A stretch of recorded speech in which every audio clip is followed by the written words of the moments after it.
और चले सीधे रुक करते हैं जैसलमेर का, जहां इस वक्त कार्यक्रम को संबोधित कर रहे हैं मुख्यमंत्री भजनलाल शर्मा। बोलिए भारत माता की, भारत माता की।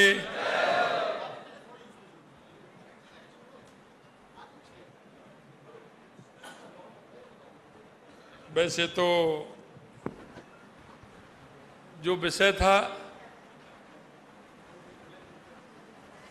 वो विषय मदन लाल जी भूतड़ा साहब, नाथूराम जी, शंकर सिंह जी, गोवर्धन जी,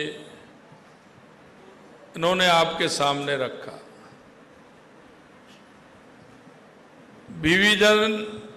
विभाजन विभीषका, त्रासदी,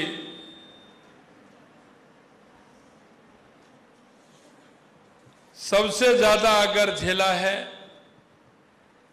तो हमारे बॉर्डर के एरिया ने झेला है।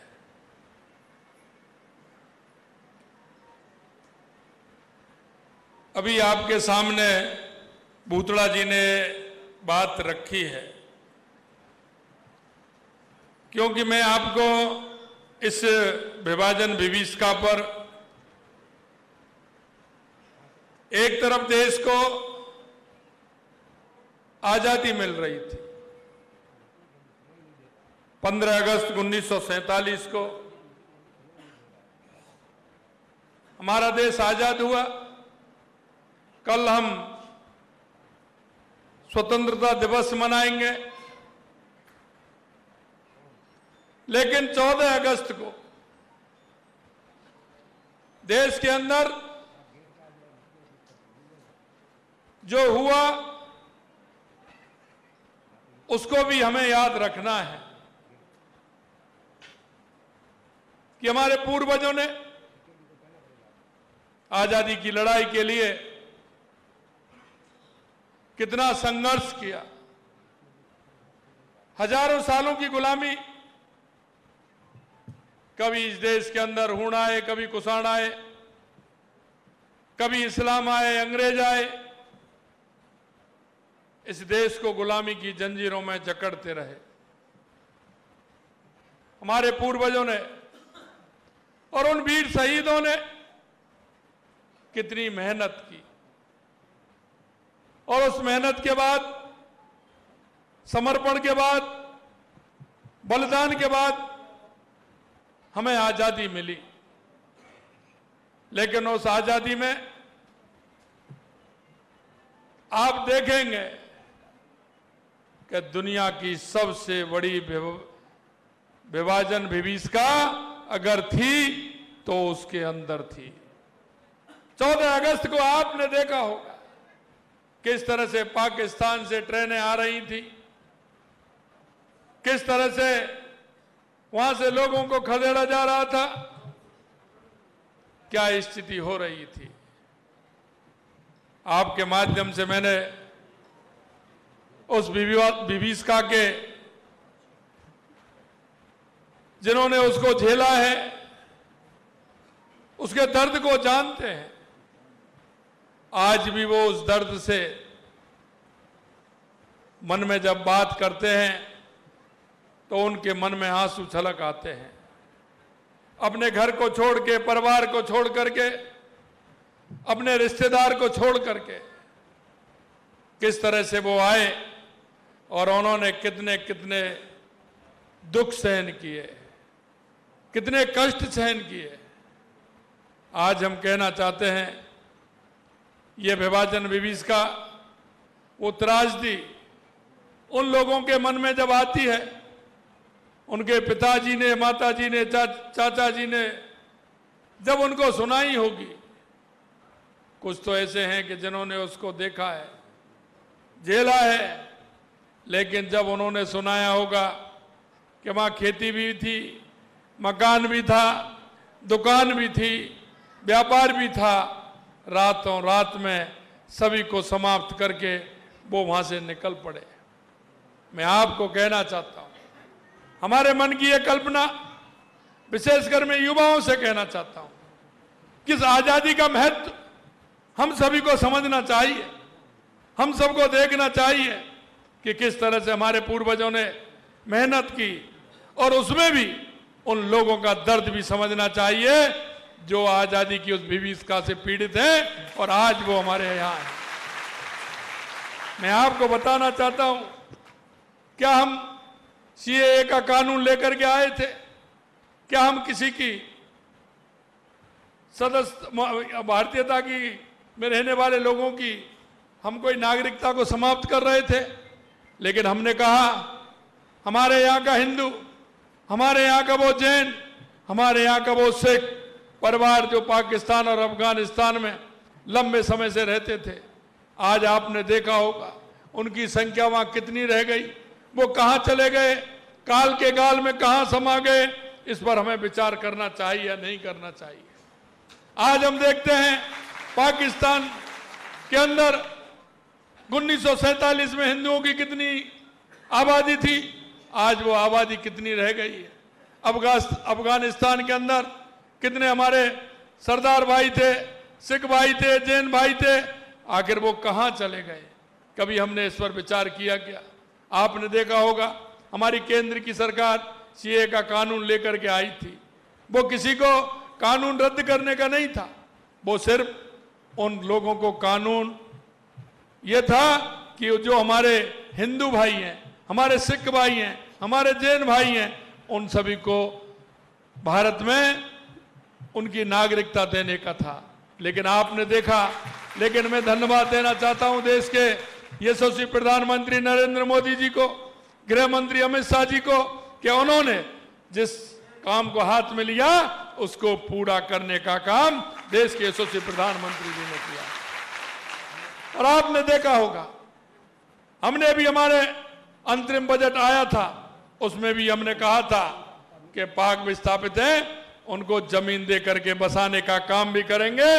और अब की बार बजट में हमने कहा है कि उनको हम मकान देने का काम भी करेंगे, उनका मकान बनवाने का काम भी हमारी सरकार करेगी।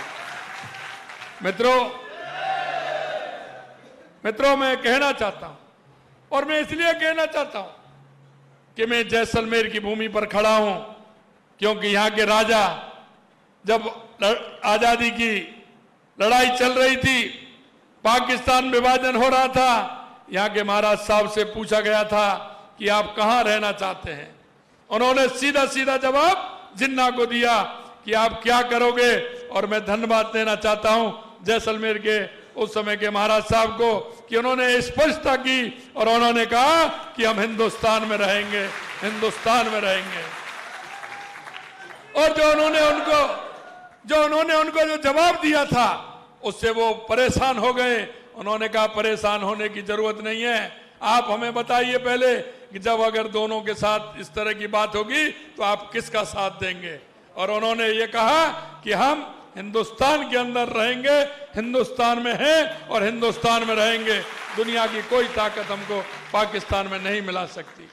मैं इसलिए आप सभी को कहना चाहता हूं, ये त्रासदी थी उस समय का, अगर हम देखेंगे सबसे बड़ी ये त्रासदी थी, दुनिया की सबसे बड़ी त्रासदी थी।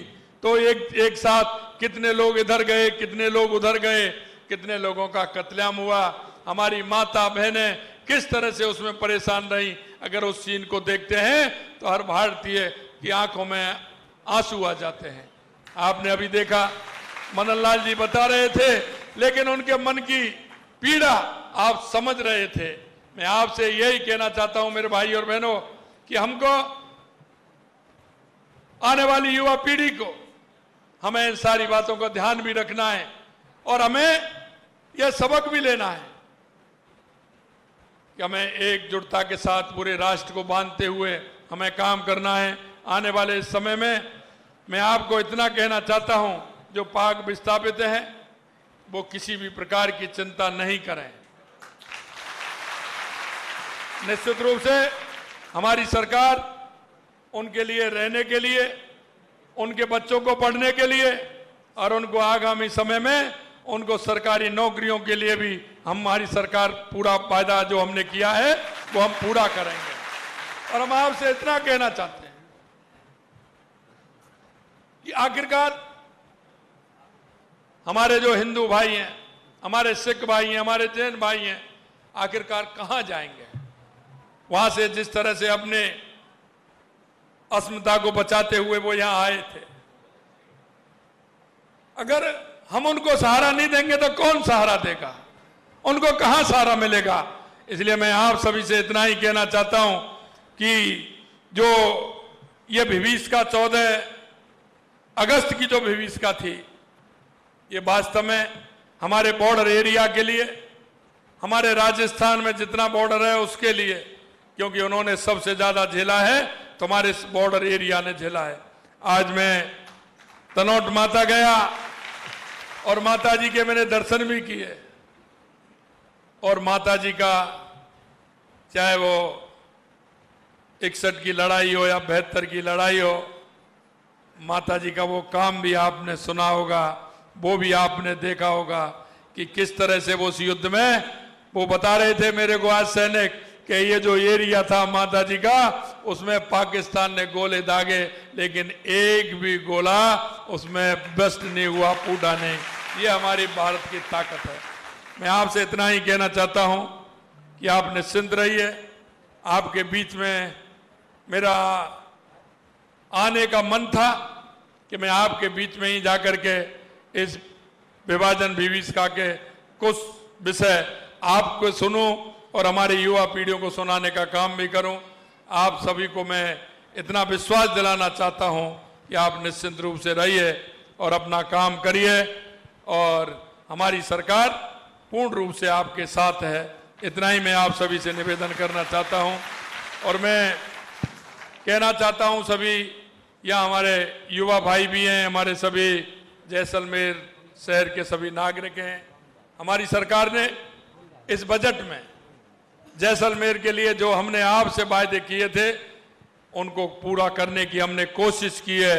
और यह ध्यान रखना कि ये अभी हमारा ये पहला बजट है, पहले बजट की यह झलक है। आने वाले समय में यह क्षेत्र हमारा विकसित होगा, पर्यटन की दृष्टि से भी विकसित होगा, कई विषयों पर विकसित होगा।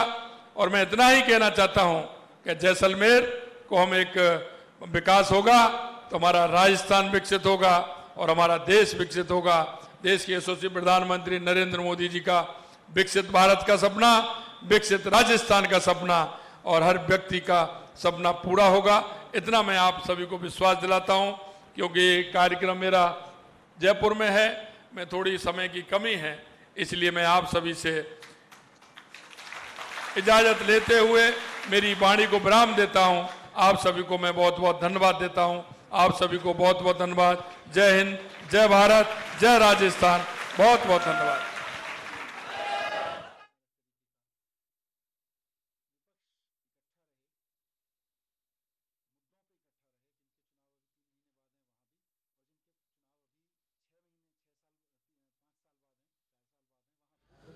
तो तस्वीरें आपको दिखा रहे हैं, तस्वीरें जरा देखिए। पाक विस्थापितों से मुख्यमंत्री वचनलाल शर्मा का संवाद। तस्वीरें सबसे पहले फर्स्ट इंडिया आपको दिखा रहा है। किसी प्रकार की चिंता नहीं करनी है पाक विस्थापितों को, मुख्यमंत्री ने कहा है। और इसके अपने आप में बहुत से मायने हैं। इसके मायने हैं कि जो अपना घर छोड़कर मजबूरी में डर की वजह से वापस हिंदुस्तान लौट आए हैं, देर सवेर वो हिंदुस्तानी कहलाएंगे, वो भारतीय कहलाएंगे। इसमें कोई किंतु परंतु नहीं। और यहां अगर किसी तरीके की परेशानी का सामना करना अगर उनको पड़ रहा है तो वहां उसके समाधान के लिए काम किया जाएगा। क्योंकि जैसलमेर पाकिस्तान से लगता हुआ जिला, सरहदी जिला, और वहां कई इलाके ऐसे हैं जहां पाक विस्थापितों की बड़ी कॉलोनी है और वहां कई तरीके की समस्याएं हैं। मसलन पक्का मकान ना बना पाना, वहां आधार कार्ड ना होना, राशन कार्ड ना बन पाना, और भी कई तरीके की समस्याएं आती हैं। वो समस्याएं इसलिए आती हैं क्योंकि नियम कायदे हैं और उन कायदों के हिसाब से ही पाक विस्थापितों को सुविधाएं दी जा सकती है। या कहीं कि किसी भी दूसरे राष्ट्र से जो हिंदुस्तान में शरण की नियत से आता है, एक प्रोटोकॉल के तहत ही वो भारतीय हो सकता है। बहरहाल जिस तरीके से विभाजन विभीषिका हिंदुस्तान ने झेली, और हिंदुस्तान से ज्यादा कहें कि हिंदुस्तानियों ने झेली, क्योंकि उस वक्त कोई पाकिस्तानी नहीं था, जो था वो हिंदुस्तानी था, और उसमें जो गया वो हिंदुस्तानी गया। क्योंकि लकीरें जो खींची गई, लकीरों के खींचने के बाद जब बॉर्डर को बनाया गया, उसके बाद पाकिस्तान कहलाया। उससे पहले तो पूरा हिंदुस्तान ही था। लेकिन सोचिए, हिंदुस्तान का एक कोना आज किस तरीके से यातनाओं को झेल रहा है। हिंदू भाई किस तरीके से वहां यातनाओं के शिकार हो रहे हैं, और वो इलाका बांग्लादेश है।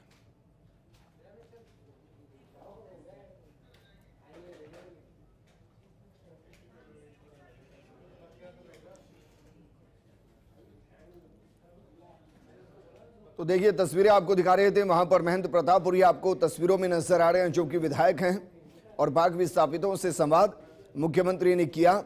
और ये जो संवाद है बहुत कुछ बता रहा है।